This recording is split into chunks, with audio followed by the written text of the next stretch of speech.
Dans ce nouveau programme, je vais vous commenter l'épisode 80 de votre série Éclat de vie. Let's go! Tout commence avec Mert et Oiku qui s'inquiètent. Oiku se demande comment les vêtements ont pu disparaître d'ici. Mert suggère d'abord de trouver autre chose pour porter, ensuite ils verront quoi faire après. Dans cette situation, on s'imagine que le défilé sera un désastre. Quelques instants, leur responsable leur contacte, pour leur prévenir que tout est fini. Leur retard a permis à ce que le défilé soit annulé. Oiku dit à Mert qu'elle ira tout avouer à Leila. Mert suggère de l'aider. Mais Oiku lui dit qu'elle préfère le faire elle-même. Elle assume les conséquences de ses actes. Même s'il faudra travailler toute une année sans salaire, elle le fera. Mert sent que quelque chose cloche dans cette histoire. Il y a sûrement quelqu'un derrière qui a tout planifié. Pendant ce temps, cette dernière écoute leur conversation et se moque d'eux. De son côté, Leila s'inquiète vraiment de la situation. Puis elle demande pourquoi ce défilé a eu autant de retard. Sinem essaie de tourner en rond, sans autant avouer le nom du coupable, en disant qu'elle a commis une erreur, et essaie de la couvrir pour ne pas être soupçonnée. Leila lui demande de dire qui est-ce. Cette dernière dit que c'est Oiku qui a planifié tout ceci. Leila est très surprise d'entendre cela. Pendant que Oiku fait les 100 pas en s'inquiétant de ce qui l'attend, Leila arrive et lui demande ce qui s'est passé. Oiku se met en état de stress, et lui promet de tout expliquer. Sinem débarque pour lui dire qu'elle a déjà tout dit à Leila. D'un ton curieux, Oiku demande à Sinem de quoi elle parle.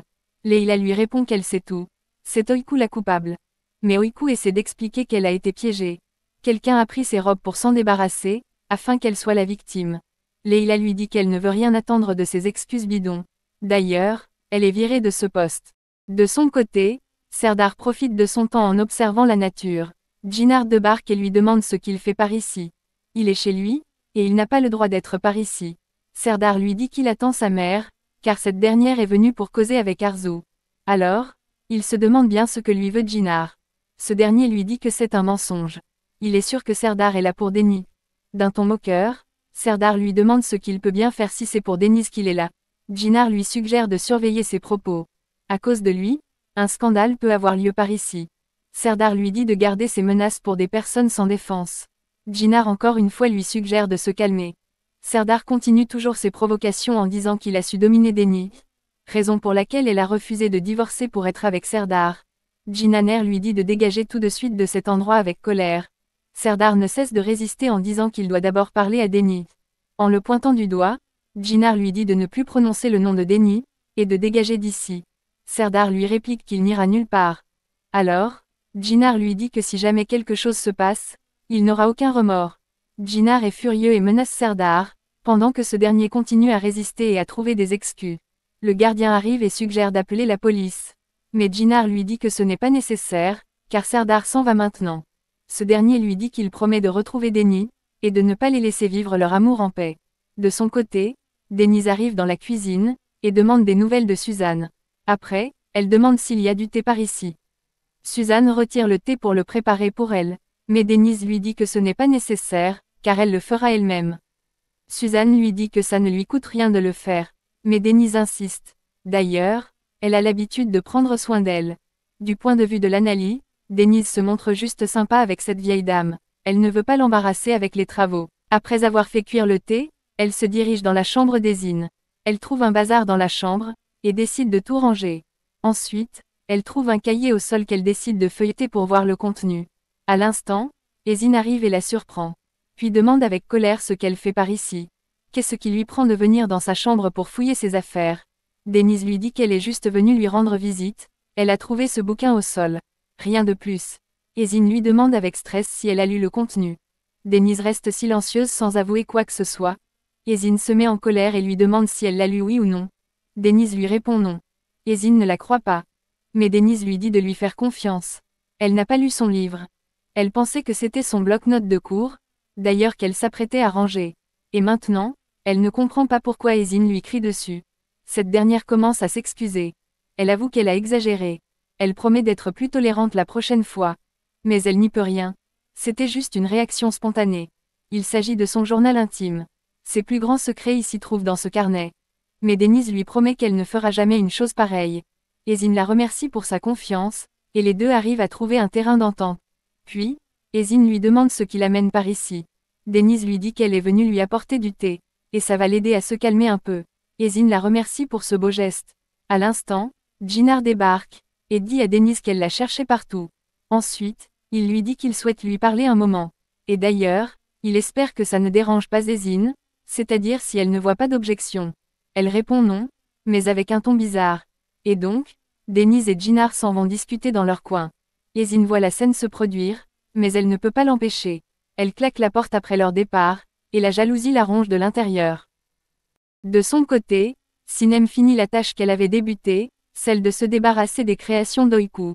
Elle rapporte toutes ses robes chez un homme dont l'identité est discrète, cela n'est qu'un coup monté. Elle le fait en échange de l'argent. Mais on verra bien où cette situation va l'emmener. Quelque temps après, Mert essaie de contacter Oiku. Cette dernière est dans un état critique. Mert lui demande pourquoi elle ne répond pas à ses appels. Cette dernière lui répond qu'elle n'est pas d'humeur, surtout après ce que sa mère a fait. Mert lui dit que sa mère finira par se calmer. Et plus tard, il essaiera d'arranger les choses en lui parlant gentiment. Mais Oiku lui dit que ça ne va pas résoudre le problème, car les robes sont portées disparues. Elle ne comprend pas comment elles vont pu disparaître. Elle a veillé à ce que tout soit prêt. Et maintenant tout est fichu en l'air. Mert lui promet de trouver une solution à ce problème. Il est prêt à l'aider. Et il finira par trouver le coupable. Plus tard, Mert enchaîne une dispute sérieuse avec sa mère, en lui demandant pourquoi elle a viré Oiku. Leila répond qu'Oiku a planifié le vol des vêtements. Mert prend la défense de sa copine. Pour lui, quelqu'un a tout planifié, pour ensuite jeter la faute sur Oiku. Leila lui demande pourquoi il défend autant cette fille. Mert lui répond qu'il aime Oiku. Sa mère lui dit d'arrêter son délire. Mais Mert lui dit que le vrai délire, c'est de ne pas réaliser avant à quel point Oiku est une fille formidable. Leila est surprise d'entendre son fils parler ainsi. Du côté des Kojabé, Yezin stimule un malais, pour poursuivre ses coups montés. Denise se précipite vers elle pour comprendre le problème. Yezin joue parfaitement son rôle, tout en essayant de se payer la tête de Denise. Mais cette dernière ne soupçonne rien de son plan diabolique. Lorsqu'elle essaie de la relever du sol, Yezin la pousse par exprès sur les escaliers. Elle sait très bien ce qu'elle fait, mais tout le monde ignore son plan. Et donc, Denise tombe sur les escaliers et se fait mal.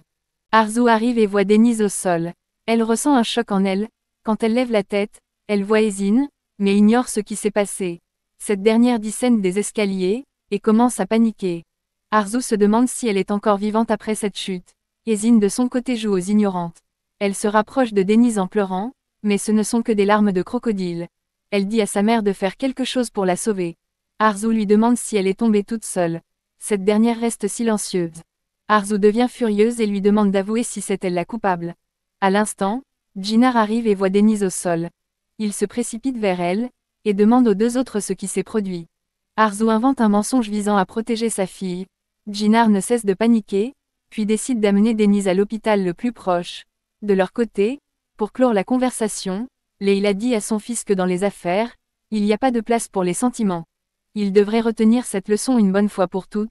Du côté du manoir, Yezin commence à s'en vouloir. Elle n'arrivera pas à se pardonner si Denise meurt. Mais sa mère prend toujours sa défense en lui disant qu'elle n'a rien fait. Denise est tombée toute seule. Et donc, elle a intérêt à garder ce secret, pour éviter d'aller en prison un jour. Arzu essaie toujours de couvrir les péchés de sa fille. Mais un jour, tout se saura. Plus tard, Denise rentre de l'hôpital, et tout s'est bien passé pour elle. Djinar promet de ne plus la laisser toute seule désormais. Plus tard, Denise retourne dans sa chambre. Pendant qu'elle désire mettre sa robe de nuit, Yezin frappe à la porte et entre. Mais Denise l'accueille sans rancune. Yezin commence à s'excuser sur ce qui s'est passé. Elle ne l'a pas poussé par exprès. Denise étant naïve, accepte ses excuses sans rancune. Pour elle, Yezin ne peut pas être capable de lui faire du mal. Cette dernière la remercie d'être compréhensif à son égard. Mais Denise est très naïve du point de vue de l'analyse. Après cette discussion, Denise retourne se coucher. Djinar la rejoint, et les deux profitent d'abord de leur moment en amoureux, tout en buvant le café fait par Djinar en personne. Après avoir goûté, Denise lui rappelle qu'il a beaucoup dosé le café dans cette tasse. Djinar lui dit que c'est pour l'éviter le sommeil. Denise lui dit qu'elle apprécie plutôt le lait au lieu du café. Mais Djinar n'a pas l'air d'être d'accord, car son but est que Denise reste éveillée, afin de prendre ses médicaments. Denise consomme le café avec plaisir, mais lui rappelle que pour son info, elle s'endort même après avoir bu le café. Quand elle était à l'université, elle buvait le café tout le temps, au point où ça ne l'empêche plus de dormir. Djinar voit que sa méthode n'est pas efficace, et opte pour une autre, celle de laisser le froid entrer par la fenêtre. Denise lui demande ce qu'il fait. Ce dernier lui dit que c'est la meilleure solution de laisser le froid entrer, afin de l'empêcher de dormir. Denise le supplie de fermer la fenêtre. Elle ne supporte pas le froid. Jinar lui dit que rien ne se passera. C'est juste la meilleure option. Denise devient un peu triste. Pour détendre l'atmosphère, Jinar propose de regarder un film. Denise accepte avec joie sa proposition. Et donc, les deux lancent leur film, et profitent pleinement de leur temps en amoureux. Mais à la fin, Denise finit par s'endormir. Le café n'a pas fait effet sur elle. Le lendemain après leur réveil, Jinar demande à Denise si elle a raté une marche en tombant sur les escaliers, ou bien c'est autre chose. Cette dernière lui dit qu'elle a glissé sur les escaliers, et elle s'est retrouvée au sol. Rien de plus. Mais la véritable raison, c'est qu'elle essaie de couvrir le tort d'Ezine car elle est naïve et ne suspecte rien de ses plans. Jinar lui suggère de faire attention prochainement. Elle lui promet avec sourire aux lèvres. Ensuite, Jinar lui dit qu'il s'en va lui préparer un bon petit déjeuner. Et c'est la fin de ce programme. N'hésitez pas de partager vos avis en commentaire. Abonnez-vous pour ne pas louper la suite. See you soon.